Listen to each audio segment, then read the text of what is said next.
Assalamualaikum warahmatullahi wabarakatuh. Kali ini kita akan membahas tentang ibtidah, yaitu memulai membaca Al-Quran.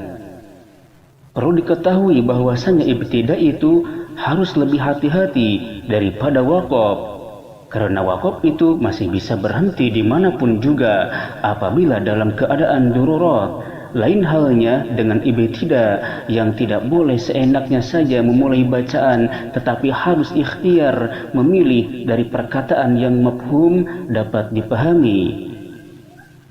Ibtidah itu ada dua macam. Yang pertama ibtida'ul jaiz, yaitu memulai membaca Al-Quran dari kalimat yang jelas maknanya atau sesuai dengan apa yang dikehendaki Allah Subhanahu wa Ta'ala. Ibtidah jaiz atau memulai bacaan yang boleh ini dibagi menjadi 3 bagian. Pertama, ibtidah tam, yaitu memulai dari perkataan yang sempurna susunan kalimatnya, tiada berkaitan dengan kalimat sebelumnya, baik lafaz maupun maknanya. Seperti dalam Quran surat Al-Baqarah ayat ke-8. A'udzu billahi minasy syaithanir rajim. Bismillahirrahmanirrahim. Khatamallahu ala qulubihim wa ala sam'ihim wa ala absarihim gisawah. Berhenti pada gisawah merupakan waqaf kafi, dikarenakan lafadznya tidak ada hubungan dengan lafadz setelahnya, sedangkan maknanya masih berhubungan. Lafadz yang setelahnya itu adalah walahum azabun azim, walahum wawunya lil isti'nab, sedangkan lahum azabun azim merupakan jumlah ismiyah yang terdiri dari khabar muqaddam dan mubtada muakhar, yaitu lahum sebagai khabar muqaddam, sedangkan azabun azim sebagai mubtada muakhar, yang mana dalam segi lafadznya tidak ada hubungan, sedangkan segi maknanya masih berhubungan, yaitu Allah Subhanahu wa Ta'ala mencap kepada hati-hati orang kafir dan kepada pendengaran mereka dan kepada penglihatan mereka terdapat tutup-tutup. Walahum azabun azim, dan bagi mereka lah siksaan yang sangat pedih. Di sini gisawah merupakan waqaf kafi. Maka ketika kita melanjutkan walahum azabun azim, boleh kita ibtidah pada walahum azabun azim yang merupakan ibtidah kafi. Walahum azabun azim, berhenti pada azim di sini adalah waqaf tam, dikarenakan lafaz dan maknanya tidak ada hubungan dengan lafaz setelahnya. Wa minan nas itu menjelaskan tentang orang-orang munafik, sedangkan ayat sebelumnya khatamallahu ala qulubihim itu menjelaskan orang-orang kafir, sehingga dalam segi maknanya juga tidak berhubungan, dan juga pada segi lafaznya tidak ada hubungan, dikarenakan wa minan nas wawunya lil isti'nab merupakan kalimat baru lagi dan tidak ada hubungan dalam segi lafaz dengan lafaz sebelumnya. Maka ketika kita membaca wa minan nas itu dinamakan dengan ibtidah tam. Maka kita baca memulai dengan ayat ke-8 ini, yang mana merupakan ibtidah tam. Wa minan nasi man yaqulu amanna billahi wa bil yawmil akhir wa ma hum bimu'minin. Itulah ibtidah tam. Yang kedua, ibtidah kafi, yaitu memulai dari perkataan yang sempurna susunan kalimatnya, tetapi masih berkaitan pada makna dengan kalimat sebelumnya dan tidak berkaitan pada lafaznya. Contohnya dalam Quran surat Al-Baqarah ayat ke-7, kita memulai membaca Al-Quran pada ayat ke-7, itu adalah ibtidah kafi. A'udzu billahi minasy syaithanir rajim. Bismillahirrahmanirrahim. Alladzina kafaru sawa'un 'alaihim a anzartahum am lam tunzirhum أم لم تنذرهم لا يؤمنون. Di sini adalah wakofnya wakof kafi juga, dikarenakan la yu'minun ini masih berhubungan dalam segi maknanya dengan khatamallah, sedangkan segi lafadznya tidak ada berhubungan. La yu'minun sudah selesai dalam segi lafadznya.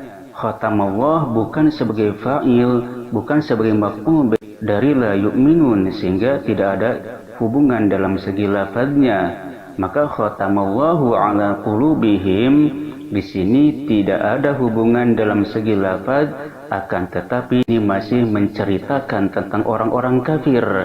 Maka dalam segi makna masih berhubungan.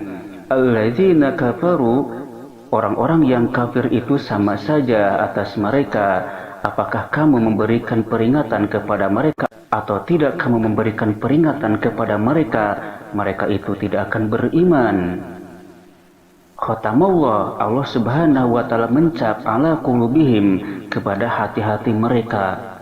Jadi dalam segi maknanya ini masih berhubungan, akan tetapi dalam segi lafaz tidak berhubungan. Khatamallahu itu jumlah fi'liyah, khatama fi'il madi, sedangkan Allahu sebagai fa'ilnya.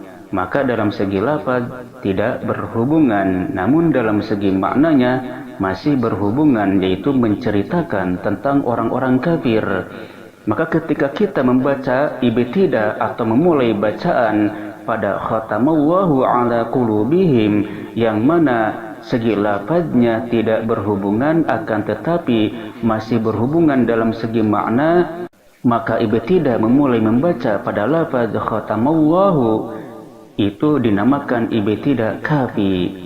Kita baca lanjutan ayatnya, khatamallahu ala qulubihim ila akhir ayat. Yang ketiga ibtidah hasan, yaitu memulai dari perkataan yang sempurna susunan kalimatnya tetapi masih berkaitan makna dan lafadznya dengan kalimat sebelumnya. Misalnya ibtidah hasan ini pada surat Al-Baqarah ayat ke-8. A'udzu billahi minasy syaithanir rajim. Bismillahirrahmanirrahim.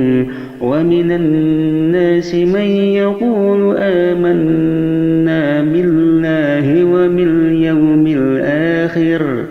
Man yaqulu amanna billahi wa bil yawmil akhir wa ma hum bimu'minin. May yaqulu, ibtidanya dari sana disebut ibtidah hasan. Mengapa ibtidah hasan? Dikarenakan may yaqulu berkedudukan sebagai mubtada muakhir, sedangkan khobarnya merupakan khobar muqaddam, yaitu wa minan nas itu sebagai khobar muqaddam, dan mubtada muakhirnya adalah man yang disifati yaqulu amanna billah. Maka ibtidah hasan ini adalah pada mubtada yang diakhirkan. Boleh memulai bacaan dari sana. Maka ketika kita membaca wa minan nasi may yaqulu amanna, lalu kita mengulang lagi ibtidah hasan dari lafaz may yaqulu amanna billahi wa bil yaumil akhir wa ma hum bimu'minin, itu boleh, namanya ibtidah hasan. Ibtidah hasan ini juga bisa dilakukan setelah waqaf hasan pada ra'sul ayah, misalnya dalam surat Al-Fatihah. A'udzu billahi minasy syaithanir rajim. Bismillahirrahmanirrahim. Alhamdulillahi rabbil alamin. Di sini berhenti adalah waqaf hasan. Lalu kita lanjutkan. Ar-Rahmanir Rahim merupakan sifat dari Allah lillahi, disifati pada Ar-Rahmanir Rahim, maka ibtidanya pada lafaz Ar-Rahmanir Rahim itu adalah ibtidah hasan juga. Maka ibtidah hasan ini bisa dikerjakan pada ra'sul ayat setelah waqaf hasan, atau pada tengah-tengah ayat pada mubtada muakhir, yaitu mubtada yang diakhirkan. Sebagaimana dalam Al-Baqarah ayat ke-8 tadi. Itulah penjelasan ibtidah hasan. Kemudian selain memulai membaca Al-Quran yang boleh atau juga al-ibtida'ul jaiz, ada juga memulai membaca Al-Quran yang tidak dibolehkan atau al-ibtida'u ghairul jaiz, atau juga dinamakan al-ibtida'ul qabih atau ibtidah yang buruk. Ibtidah qabih ini yaitu ibtidah dari kalimat yang dapat merusak atau merubah makna kalimat. Ibtidah ini dibagi menjadi dua. Pertama, ibtidah dari perkataan yang masih berkaitan dengan kalimat sebelumnya, baik lafaz maupun maknanya, namun kalimat tersebut tidak sempurna.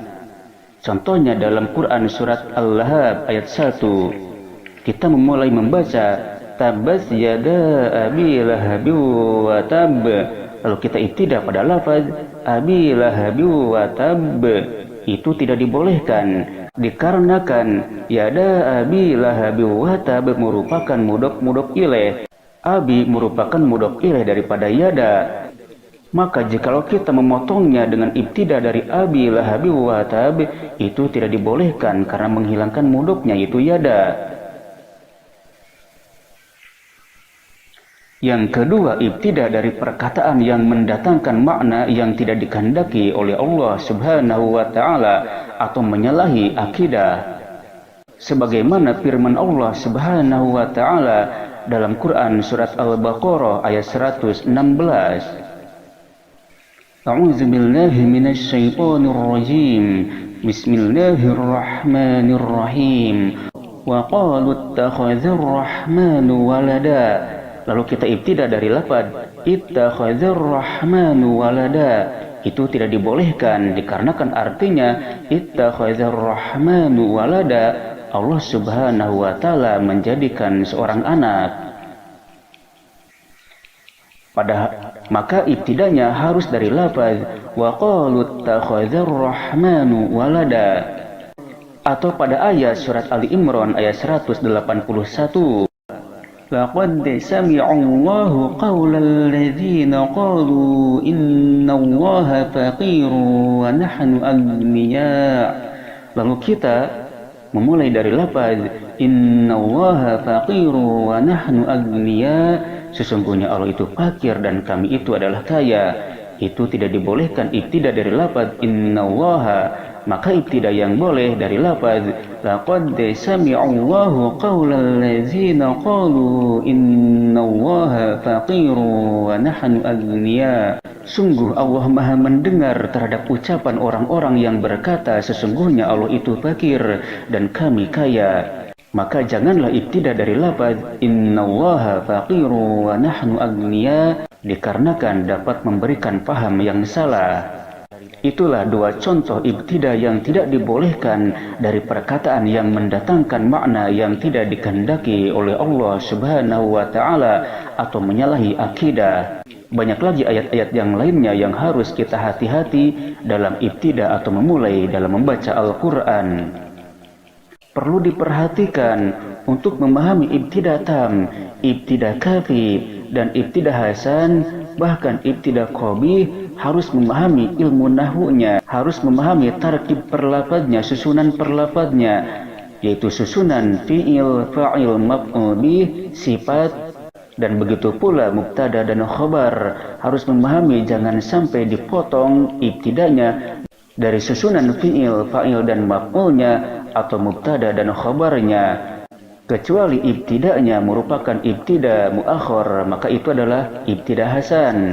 Sebagaimana telah dijelaskan tadi, maka dalam memahami ibtidah ini harus benar-benar paham mengenai ilmu nahwu dan sorofnya. Mudah-mudahan apa yang kita bahas pada kesempatan kali ini bermanfaat. Akhirul kalam, wassalamualaikum warahmatullahi wabarakatuh.